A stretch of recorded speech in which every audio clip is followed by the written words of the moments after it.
ত্রিপুরার রাজধানী আগরতলাতে উদয়পুর মাতার বাড়ির মতো একটি পুকুরের মতো বানিয়ে রেখেছে। এখানে মেহের কালীবাড়ি নামে একটি কালীবাড়ি আছে, আর এখানে সঙ্গে শিব মন্দিরও আছে। ওটার পাশাপাশি ওনারা ট্যাঙ্কির মতো বানিয়ে জল দিয়ে মাছ আর কচ্ছপ দুটোই চাষের মতন রাখছে এখানে, যাতে মাতার বাড়ি মন্দিরের মতো এসে এখানে কচ্ছপ আর মাছ দেখতে পারে।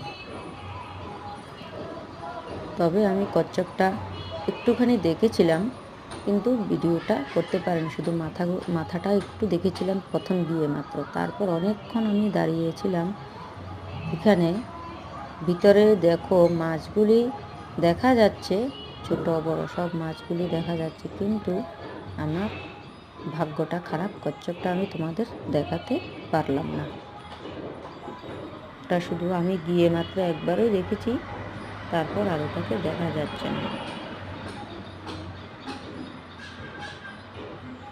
দেখো জলের ভিতরে কি সুন্দর মাছগুলি দেখা যাচ্ছে, ভালো করে লক্ষ্য করলে তোমরা দেখতে পারবে। আর আমার চ্যানেলে নতুন হয়ে থাকে চ্যানেলটাকে সাবস্ক্রাইব করে নেবে। ভিডিওটা ভালো লাগলে লাইক কমেন্ট শেয়ার করবে। আর যদি ত্রিপুরার কেউ থেকে থাকো ইউটিউব চ্যানেলে, যারা এই কালীবাড়িটাতে এসেছ এবং পুকুরের এই মতো বানিয়ে রেখেছে এটা দেখেছ, তাহলে কমেন্ট করে অবশ্যই জানাবে।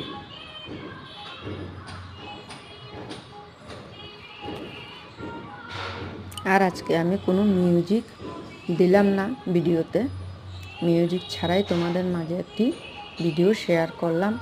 আমি অনেকক্ষণ ছিলাম এই মন্দিরে, আমার কাছে খুব ভালো লাগলো, খুব শান্ত পরিবেশ।